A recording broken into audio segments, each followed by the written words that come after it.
നല്ലവനായ യൂദയും യൂദയെ ചതിച്ച യേശുവിൻ്റെ രസകരമായ ഒരു കഥയും കഴിഞ്ഞ ദിവസം കേൾക്കാനിടയായിത്തീരുന്നു. എന്നെ ചിന്തിപ്പിച്ച ഒരു കാര്യം ആ കഥയിൽ നിന്ന് ഓർമ്മിപ്പിക്കാൻ ഞാൻ ആഗ്രഹിക്കുകയാണ്. യേശുവിൻ്റെ ഇഹലോക ശുശ്രൂഷയുമായി ബന്ധപ്പെട്ട് 3.5 വർഷം കൂടെ നടന്ന യൂദ യേശുവിൽ നിന്ന് പലതും കണ്ടു, പഠിച്ചു, യേശു ആരാണെന്ന് തിരിച്ചറിഞ്ഞു. ആ യാഥാർത്ഥ്യത്തിൽ ഒരല്പം ദാരിദ്ര്യം ജീവിതത്തിൽ അനുഭവിക്കുന്നത് കൊണ്ട് തന്നെ തൻ്റെ ജീവിതത്തിൽ അനിവാര്യമായി വന്ന പണത്തിന് വേണ്ടി അവൻ യേശുവിനെ ഒറ്റിക്കൊടുക്കാൻ തീരുമാനിക്കുകയാണ്. അവൻ്റെ സാഹചര്യം കൊണ്ടാണ് അവൻ അങ്ങനെ ചെയ്യുന്നത്. ഒടുവിൽ യേശുവിനെ ഒറ്റിക്കൊടുക്കുമ്പോൾ യേശു പിടിക്കപ്പെടുകയും ക്രൂശിൽ തറയ്ക്കപ്പെടുകയും ചെയ്യുന്നത് യൂദ കാണുന്നുണ്ട്. ആ യൂദ പൊട്ടിക്കരഞ്ഞുകൊണ്ട് പറയുന്ന ഒരു മറുപടിയാണ്, അയ്യയ്യോ, ഇതല്ലല്ലോ ഞാൻ പ്രതീക്ഷിച്ചത്, യേശുവെന്നെ ചതിച്ചല്ലോ എന്ന്.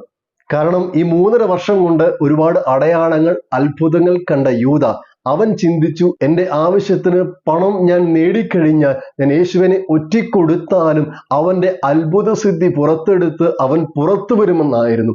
പിടിക്കപ്പെടുമ്പോഴും വിധിക്കപ്പെടുമ്പോഴും ക്രൂശിൽ തറയ്ക്കുമ്പോഴും യൂദ ഇത് തന്നെ ചിന്തിച്ചുകൊണ്ടിരുന്നു. ക്രൂശിൽ നിന്നും ഇറങ്ങി വരാൻ അവന് കഴിയും, ദൂതന്മാർ അവനെ സംരക്ഷിക്കാൻ ഇറങ്ങി വരുമായിരിക്കും, എന്തെങ്കിലും കാരണങ്ങൾ കൊണ്ട് അവന് രക്ഷപ്പെടാൻ കഴിയും എന്ന ചിന്തയിലാണ് യേശുവിനെ യൂദ ഒറ്റിക്കൊടുത്തത്. ഇപ്പൊ ചതിച്ചതാരാണ്? യേശുവാണ്. കാരണം യൂദയുടെ ചിന്താഗതിക്കനുസരിച്ച് അത് മനസ്സിലാക്കാൻ കഴിയാതെ ക്രൂശിൽ യേശു മരിച്ചപ്പോൾ നല്ലവനായ യൂദയും അവന്റെ ചിന്താഗതികൾക്കനുസരിച്ച് പ്രവർത്തിക്കാതിരുന്ന ഒരു യേശുവും കേൾക്കുമ്പോൾ എന്താണ് ഇങ്ങനെയൊക്കെയെന്ന് തോന്നും. ഇതൊരു വെറും കഥയാണ്, ഞാൻ കേട്ടൊരു കഥ. ന്യായീകരിക്കാൻ നമുക്ക് പല കാരണങ്ങളും കാണാം. സത്യം തിരിച്ചറിയാതെ മിഥ്യാധാരണകളെ ന്യായീകരിക്കുന്ന ന്യായവാദങ്ങളെ ഒഴിച്ചു നിർത്തി സത്യമെന്തെന്ന് തിരിച്ചറിഞ്ഞ് അതിനെ മനസ്സിലാക്കാൻ നാം തയ്യാറാകണം. നമ്മുടെ ഓരോ വിഷയങ്ങളിലും, നമ്മുടെ ഓരോ പ്രശ്നങ്ങളിലും ഇതുപോലെ സത്യം തിരിച്ചറിയാതെ ബന്ധങ്ങൾക്ക് സ്ഥാനം കൊടുത്ത് ന്യായീകരിക്കുന്ന എത്രയെത്രയോ അനുഭവങ്ങൾ നമ്മുടെ ജീവിതത്തിലുമുണ്ട്. യേശു എന്ന സത്യത്തെ മനസ്സിലാക്കാതെ ഒറ്റിക്കൊടുത്ത യൂദയുടെ പറ്റം ചേർന്ന് നിന്ന് സത്യത്തെ മറച്ചു വെച്ച് ന്യായീകരിക്കുന്ന ഒരു കൂട്ടം ആളുകൾ ഇങ്ങനെ പറഞ്ഞു നിൽക്കുമ്പോൾ നമുക്ക് നമ്മുടെ ഭാഗം ന്യായീകരിക്കാൻ ഒരുപാട് വാദഗതികൾ ഉണ്ടായിരിക്കാം.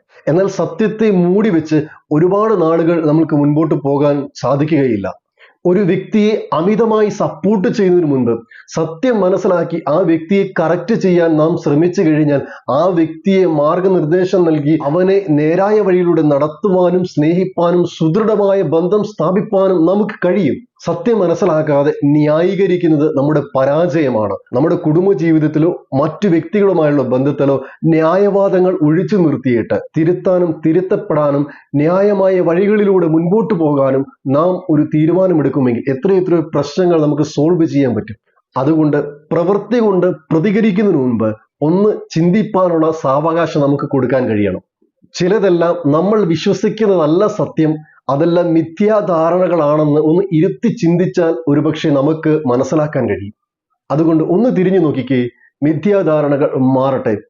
വ്യർത്ഥമായ ന്യായവാദങ്ങൾ ഒഴിച്ചു നിർത്തി എല്ലാവരെയും സ്നേഹിപ്പാനും സന്തോഷത്തോടെ മുൻപോട്ട് പോകാനും ദൈവം നിങ്ങളെ സഹായിക്കട്ടെ.